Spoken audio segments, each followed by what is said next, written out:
بسم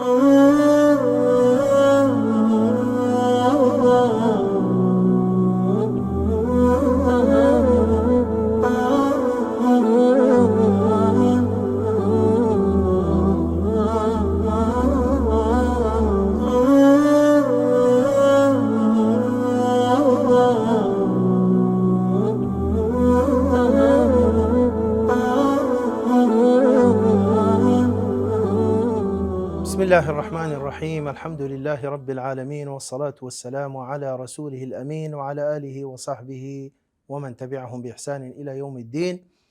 أما بعد، بارزان خوشويستان قراينا وخزمت جنابتان لبرنامج كتر لبرنامج قشتك لبو فرمودي پیغمبر درود خواهی لسربي كيما لم قشتدا هولا دين ببشتواني خواهي قورا كباسي سردمي پیغمبر بكين و تنانت خودی پیغمبر خوا درود خواهی لسر بی چی پی باش بو که بچشی وازک معامله لگل فرمودکانی او بکری بوی برزان اما کمالک فرموده من هي كفرموده صحيحا كبراستي او فرمودانه جو زور يعني جي بايخ و جي سرنجن وزور گرنگن و لري او فرمودانه بو من درک براستي كتنانت خودی پیغمبر درود خواهی لسر بی دەیویست کە سەحابەکانی ئەو هاوڵان مسلمانان ئیمانداران بە گرنگی مامەڵە لەگەڵ فەرمودەکانی ئەو بکەن و بە بایخەوە و وەکو دەڵێن بە یعنی بە هەند وەربگرن ئەم بابەتە ئەویش کە لە ڕێی چەند تەوجیهات و لە ڕێی چەند ڕێنماییەکەوە بۆمان دەرەکەوی کە پێغەمبەر صلی الله علیه وسلم لەو فەرمودانە بۆمان باسەکە.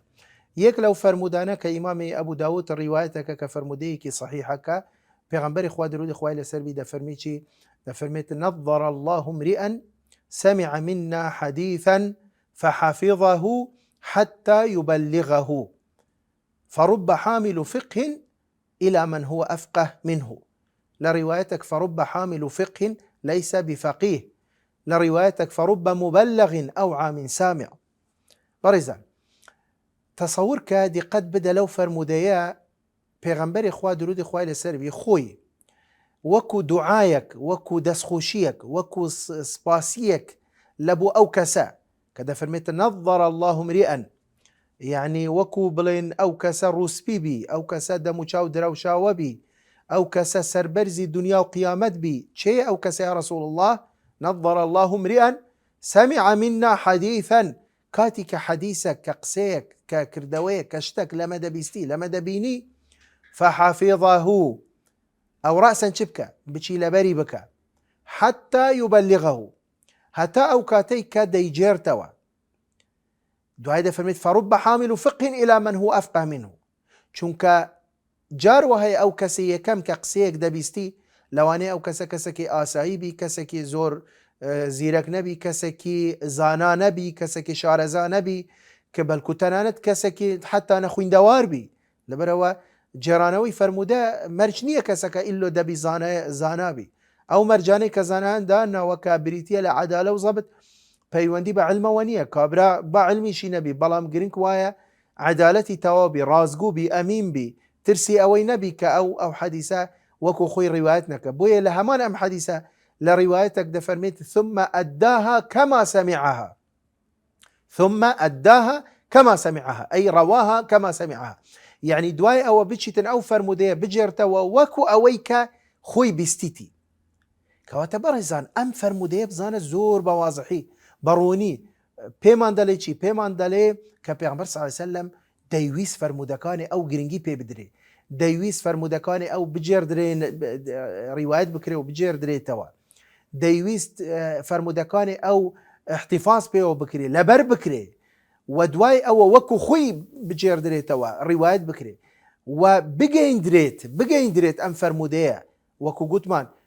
فەرمووی فرب حامل فقه إلى من هو أفقه منه، یان فرب حامل فقه ليس بفقيه، چونکە جار وهەیە ئەو کەسەی کە یەکەم جار دەبیستی ئەسڵەن هەر فەقیه نییە، شارەزایی نییە، بێ ئاگایە لە خودی فەرمودەکە بابەتەکە و ناوڕووکەکە و مەوزوعەکە. بۆیە ئەمە هاندانی سەحابەیە بۆ ئەوەی کە چ بکەن ڕیوایەتی حەدیث و فەرمودی حەدیث بڵێن فەرمودەکان نەقل بکرێن و بگوازرێتەوە و بجێردرێتەوە. وەکو لە فەرمودێتر هاتووە کە ئیمامی بڵێن بن حیبان و ئیمامی ئەحمەد و ئەوانە ڕیوایەتەکەن کە دەفەرمێت لیوبەلغ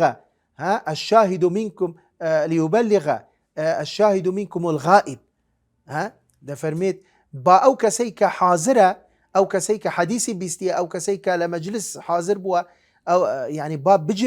بجێرتەوە ئەم قسەیە، با بیگەینێتن بۆ ئەو کەسەی کە غائبە، کە لەوێ نەبووە، یان لە فەرمودێتر بەلغوا عنی وەلەو ئایە. ئەوانە هەمووی طبعا بە صیغەی ئەمر، بە فەرمان، فەلیوبەلغ الشاهد منكم الغائب، لامی ئەمرە. کەواتە ئەمە لێرە بەڕێزان ئەمە هەمووی بەڵگەی چییە؟ بەڵگەی ئەوەیە کە پێغەمبەر صلی الله علیه وسلم دەیەوێت ئەم پەیامە بگەینێتن کە ئەی سەحابە، ئەی ئیمانداران، موسڵمانان، هاوڵان، ئێوە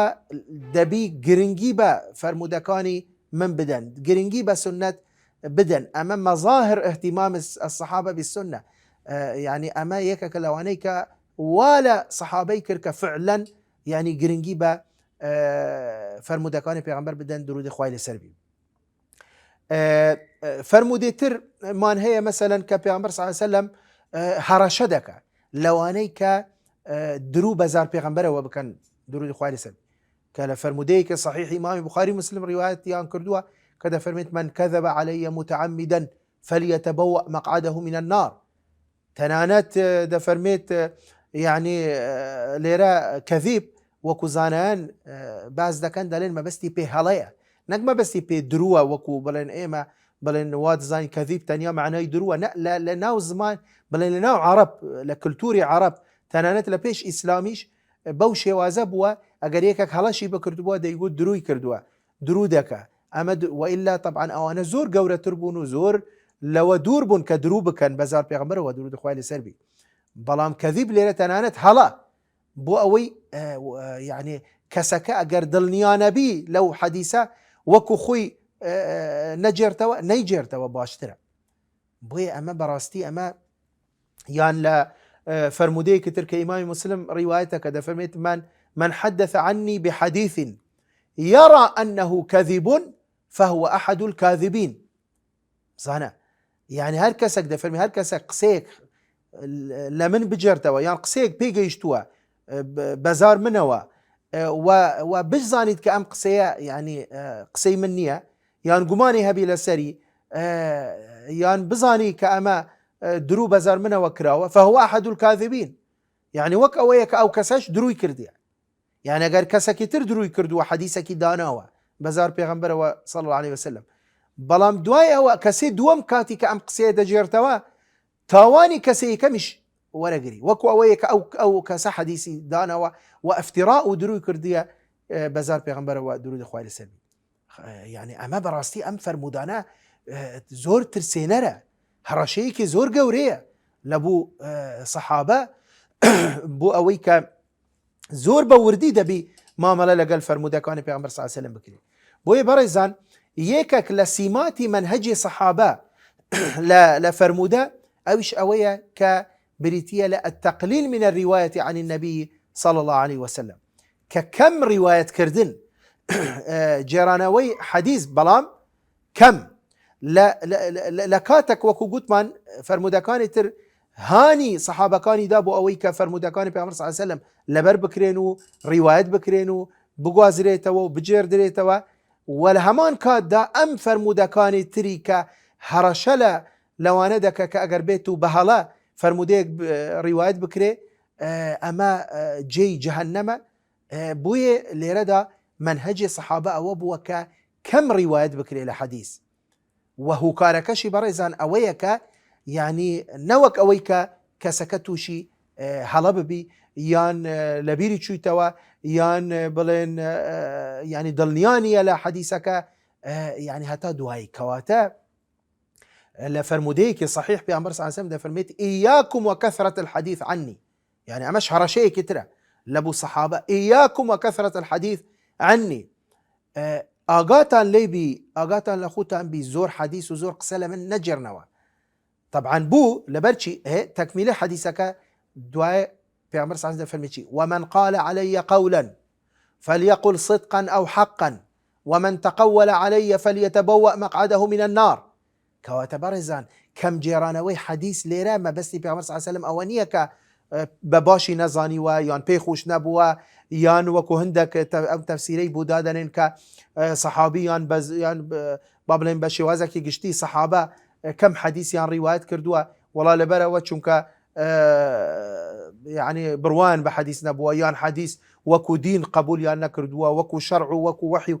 حکمیان لێ وەرنەگرتووە نەخێر وە لەبەر ئەوە نەبووە بەڵکو لەبەر ئەوەیە چونکە سنەتی پێغەمبەر درودی خوای لەسەر بی سەرچاوەیەکی ڕەسەنی شریعەتی ئیسلامە لە دوای قورئانی پیرۆز دێت گرنگی خۆی هەیە بۆیە بەڕاستی ئەگە بێت و کەم تەرخەمی بکرێ لە وەرگرتن و لە بیستن و لە لەبەرکردن و لە جێرانەوەی فەرموودە حتمما لە کۆتایی ئەنجامەکەی هەڵە دەرەچی ئەنجامەکەی خراپە نەتیجەکەی لەوانەیە فەرمودەیەک پێغەمبەر صلی الله علیه و سلم مەبەستێکی تری هەبووە بە شێوازێکی تر فەرموویەتی ئەو هەڵەی کردووە گۆڕانکاری بەسەر داهاتووە تەحریفی کردووە والحاصل جوان لەبەری نەکردووە هەمووی وەکو خۆی نەگەیاندووە و هەر لەبەرەوە وەکو گوتمان لەو فەرمودەیە کە دەفەرمێت ثم ئەداها کەما سەمیعها تەنانەت پێغەمبەر صلی الله علیه و سلم زۆر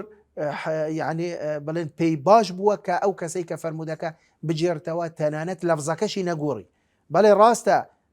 زانایان جمهوری زانایان پێیان دروست بووە کە پێی دەگوترێ ڕیوایەت الحەدیثی بالمعنى کە حەدیث بە معناش ڕیوایەت بکرێ لەبەرەوە معنایەکەی وحیە معنایەکەی بڵێن دینە و تەشریعە لەلایەن خواوە هاتووە بەڵام لەفزەکەی پێغەمبەر صلی الله علیه و سلم کەواتە ئەگەر لەفزەکە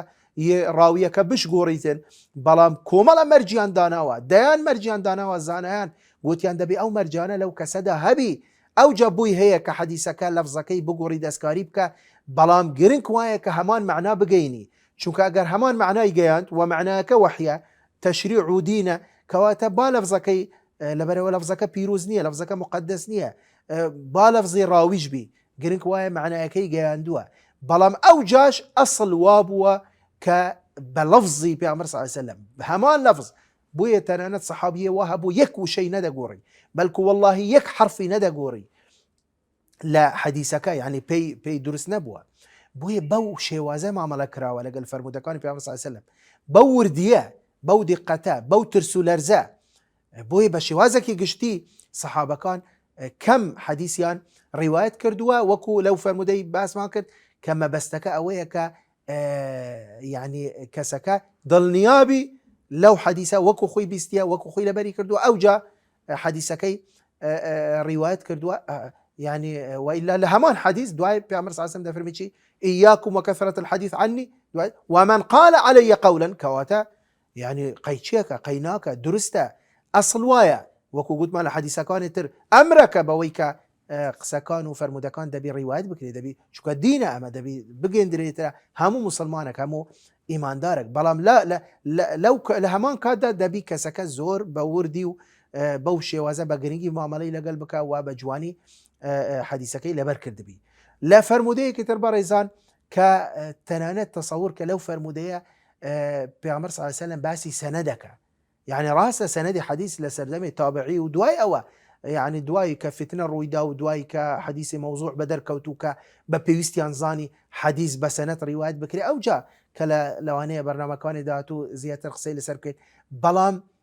تصور کە لەو فەرمودەیە ئەمە هاندانی پێغەمبەر صلی الله علیه و سلم لەبوو سەحابەکان لەبوو مسلمانان لەبوو تابعین لەبوو ئیمانداران بۆ ئەوەی کە بەو شێوازە حەدیث لە یەکتر وەربگرن و لە یەکتر بجێڕنەوە و بگوازنەوە و نەقلی بکەن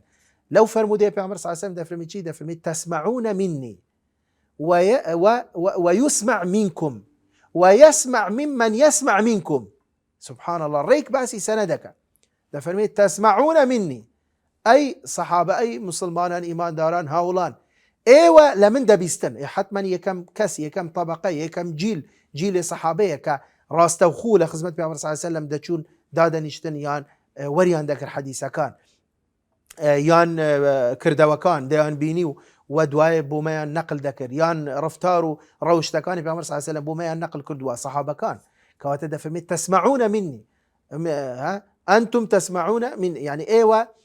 لمن دبيستن دواي ويسمع منكم دواي كومالا كسيتر خلقاني تر لإيوة دبيستن كواتا دبي إيوش بيجينن شون من بيتان دالم دبي إيوش بيجينن قسەکانی من ئەوجا ويسمع ممن يسمع منكم ئەوجا دوای ئەوە کومەڵە خەڵکی تر لەوانە دەبیستن ئەوانەی کە لە ئێوەیان بیستە بوو هەڕێک باسی سەنەدی حەدیسەکە و باسی ئیسنادەکە کە یعنی وەکو گوتمان دوای زیاتر قسەی لەسەرەکەین بۆیە بەڕێزان لێرەدا ئێمە ئەگەر باسی ئەوە بکەین باشە سەحابە بە چ شێوازێک بە چ وەسیلەیەک فەرمودەکانی پێغەمبەر صلی الله علیه وسلم وەریان دەکرد یعنی کەیفیەت تەلەقی الصحابە السنة من النبي صلى الله عليه وسلم شێوازی وەرگرتنی فەرمودەی پێغەمبەر درود خوای لەسەر بی لە چێ لە خودی پێغەمبەر صلی الله عليه وسلم طبعا بەڕێزان بە دوو شێواز بە دوو وەسیلە فەرمودەکان وەرگیراون لە سەردەمی پێغەمبەر صلی الله عليه وسلم لەلایەن سەحابەوە و تەنانەت دوایە نفسی ئەو دوو وەسیلەیە هەر بەردەوام بووە لە سەردەمەکانی تر سەردەمی تابعین و تابع التابعین و هەتا دوایە هەتا فەرمودەکان تەدوین کران تومار کران کوکرانەوە لە کتێبەکان بڵێن کە لە داهاتوو باسی ئەوانەش دەکەین ئەم دوو شێوازە چیە بەڕێزان شێوازە یەکەم بریتیە لە حفظ لە بەرکردن حفظی حەدیسەکە شێوازێکی تر نوویسینەوەی فەرمودە کەواتە هەر فەرمودەیەک لە فەرمودەکانی پێغەمبەر صلی الله علیه وسلم بەو دوو وەسیلەیە بەو دوو طریقەیە بەو دوو شێوازە وەرگیراوە یان حفظ کراوە یان نووسرایتەوە لە سەردەمی پێغەمبەر صلی الله علیه وسلم نووسرایتەوە بەڵێ لە سەردەمی پێغەمبەر صلی الله علیه وسلم نووسرایتەوە بەڵام لێرەدا ئێمە دەبی بڵێن بەڵێ کەس نەیگوتووە هەموو سنەتی پێغەمبەر صلی الله علیه وسلم هەموو فەرمودەکان لە سەردەمی پێغەمبەر صلی الله علیه وسلم نووسرایتەوە کەس ئەم قسەیە نەکردووە بەڵام کەسیش ناتوانی بڵێتن هیچ فەرمودەیەک نەنووسرایتەوە لە سەردەمی پێغەمبەر صلی الله علیه وسلم هەموو فەرمودەکان وەکو ئەو گومانەی کە زۆر جار دەخرێتە سەر سونە یعنی لە سەردەمی عومەری کوڕی عەبدولعەزیز و لە سەدەی دووەمی کوچی فەرمودە نووسرایتەوە کە ئەم قسەیە ئەسڵ و ئەساسی بۆی نییە کە دەیسەلمێنین بە بەڵگەی ورد و زانستی لەو زنجیرە بەرنامانە کە ئینشاڵڵا لە داهاتوو قسەی لەسەرەکە بەڵام لێرەدا جارێک پێش هەموو شتێک بزانە فەرمودە یان بە شێوازی حفظ یان بە شێوازی نوویسینەوە کەواتە دوو جور ڕاویمان هەیە ڕاویمان هەیە ئەعتیمادی کولی لەسەر حفظ بووە ڕاویمان هەیە حفظی زۆر باش نەبووە ئەعتیمادی لەسەر نوویسینەوە بووە و فعلا هەر حەدیسە کە دەیبیست لە پێغەمبەر صلی الله علیه وسلم چی دەکرد دەینویسیەوە ئەگە بینە سەر ئایا چیهانیان گرنتی دەدا لە بوو پاراستنی حەدیسەکە ئایا حەفزەکە گرنتیە بۆ ئەوەی کە حەدیسەکە پارێزراوە و مەحفوظ بووە یان نوویسینەوە خۆی لە حەقیقەتدا هیچیان نە حەفظ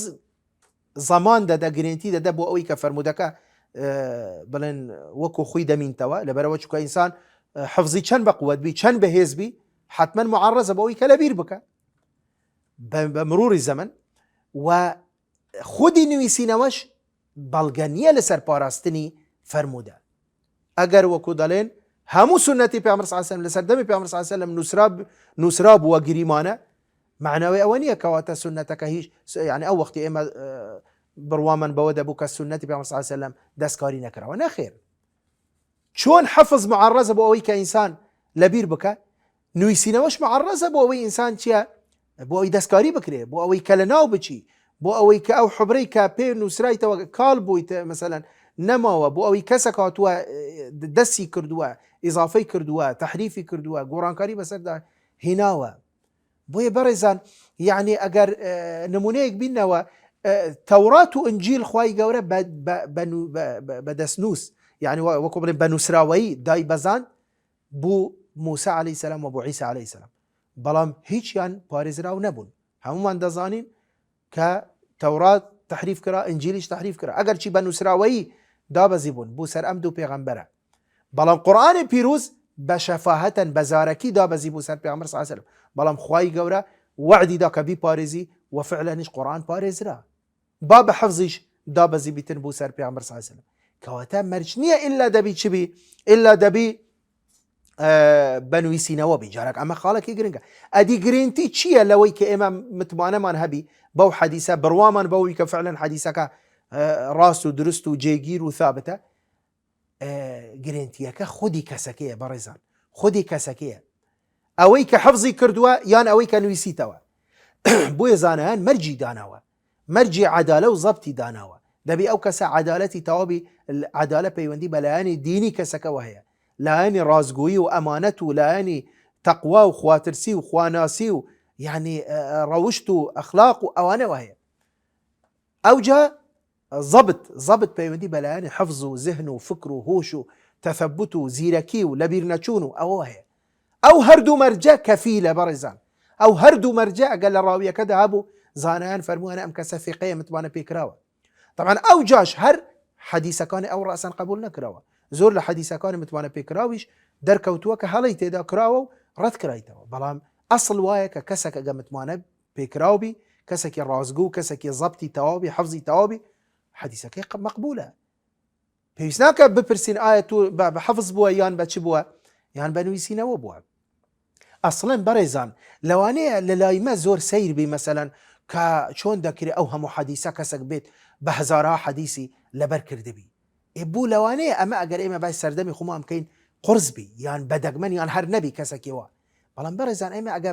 مێژووی نەک ئیسلام بەلکو تەنانەت مێژووی پێش ئیسلامیش بخوینەوە، ئەو جا بوومان دەرەکەوی بەڕاستی ئەوانە زۆر بلیمەت بوون، زۆر حافظی زۆر عجیب بوون، یعنی بەهرەی حەفظ بەتایبەتی عەرەب بڵێن قوڕەیش و عەرەب کە یعنی لەبەرەوە کە زۆربەی زۆریان بڵێن ئومی بوون، نەخوێندەوار بوون، کە خوای گەورە دەفەرمێت وهو الذي بعث في الأميين رسولا منهم يعني نەک بەستەنیا پێغەمبەر صلی الله عليه وسلم کەسێکی ئومی و نەخوێندەوار بوو، بە شێوازێکی گشتی بەڵێ کەسێ ڕوشنبیر و مثەقەف و خوێندەوار و ئەوەی تێدا هەبووە، بەڵام کەم بووە. بۆیە ئەم خوای گەورە بەهرەی حەفزی پێبەخشی بوون، کەسێک کە نەخوێندەوارە خوای گەورە حەفزی بۆیە تەنانەت دەجێڕنەوە خەڵک وا خەڵکی وا هەبووە پێش ئیسلام، یعنی بە هەزارها ئەبیاتی شعری بەیت و دێڕی شعری لە شعری جاهلی هەمووی لەبەر بووە. یان ئەنسابی قوڕەیش، ئەنسابی عەرەب، ئەنساب بەڕێزان کە زۆر قورسە، نەسەب یعنی بەتایبەتی ئێمە باسی ئێستا ناکەین، ئێستا نەسەب کە باسی نەسەب دەکرێن ناوی سێیانیە ئەو پەڕی چواریە، بەڵام ئەنساب کە باسی ئەنسابە کە علمی ئەنساب لەو سەردەمە یعنی باسی فلانی کوڕی فلان هەتا پشت 20 پشت دەچوو، هەتا بڵێن 20 ناو دەچوو، ئەو جا نەیەک نەدوو ئەوە یە هەموو قەبیلەکە شەجەرەی نەسەب یە ئەم عەشیرەتە ئەم قەبیلەتە ئەم بەو هەموو ناوە ئەو هەموو لە یەک چوونە و تەشابەها ئەو جا لەبەریان دەکرد. تەسەووڕکە قووەتی حەفزیان چەند بە قووەت بووە. بۆیە بەڕێزان حەفزیان زۆر بە قووەت بوو و زۆربەی زۆری سەحابە و ڕاویەکان اعتیمادیان لەسەر حەفز بووە، بەڵام معنەوەی ئەوە نییە کە نوویسینەوە نەبووە یان تەنانەت ئەوەی کە اعتیمادی لەسەر حەفزیش بووە، یعنی زۆر بەیان بە نوویسینەوەش هەیان بووە، یعنی احتیاتەن بۆ ئەوەی کەسەکە نەوەک ئەوەی مەسەر حەدیسێک یان هەندێک لە حەدیسەکان لەبیر بچی احتیاتەن دەیان نوویسیوە، تەنانەت لە سەحابە بەڕێزان. يعني ئەگەر نمونەیەک بینەوە مەسەلەن عەبدوڵڵای کوڕی مەسعود یەکێکە لە هاوڵانی پێغەمبەر صلی الله علیه وسلم، جارێک فەرمودەیەک دەخوینتەوە لەو کاتاک یەک لە کوڕەکانی عەبدوڕەحمانی کوڕی لەوەی دانیشتووە کە فەرمودەکە دەخوینتەوە، عەبدوڕەحمان پێ دەڵێ بابە تو هەڵەت کرد لەو فەرمودەیە، ئەویش پێ دەڵێ تو چوزانی کوڕم هەڵم کرد، لە چێ هەڵم کرد؟ دەڵێ با لەبەرەوە چووکە لە کتێبەکە بە شێوازێکی تر نووسرایتەوە. لەو کاتێک جارێک لێرە بەڕێزان ئەمە بەڵگەیە لەسەرەوە کە عەبدوڵڵای کوڕی مەسعود کە چەند حافظ بوو، اعتیمادی کولی لەسەر حەفز بوو، حەفزی زۆر بە قووەت بوو، ئەو جاش ئەمە بەڵگەیە لەسەرەوە کە بە نوویسینەوەش هەبووە لە ناو ماڵی خۆی، کە زانایان ناوی لێ دەنێن ئەصوڵ مەڕویات الراوی، ئەصوڵ مەڕویات الراوی، یعنی هەر ڕاویەک ئەسڵێکی هەبووە کە حەدیسەکانی دەینویسیوە ئەوەی کە لەبەری کردووە، ئەوەی کە تەنانەت اعتیمادیشی لەسەر حەفز بووە. بۆیە لێرە بەڕێزان عەبدوڵڵای کوڕی مەسعود پێ دەڵێ بڕۆ کوڕم بڕۆ کتێبەکە بینە، بزانم وایە کاتی کە دەچی کتابەکە دەینی کە تەماشا دەکە دەبینی فعلەن قسەی عەبدوڕەحمانی کوڕی تەواوە. ئەو جا لێرە چ دەڵێ؟ عەبدوڵڵای کوڕی مەسعود دەفەرمی کوڕم ئەوەی کە نوویسیتەوە وەختی خۆی کە نووسرایتەوە بە هەڵە نووسرایتەوە، ئەوەی نووسرایتەوە ڕەشیکەوە بەو شێوازەی کە ئێستا لۆم خوێندیتەوە بەو شێوازەم بیست لە پێغەمبەر صلی الله علیه وسلم. نەخێر من متمانەیەکی تەواوم بە حەفزم هەیە، حەفزم بە قووەتە،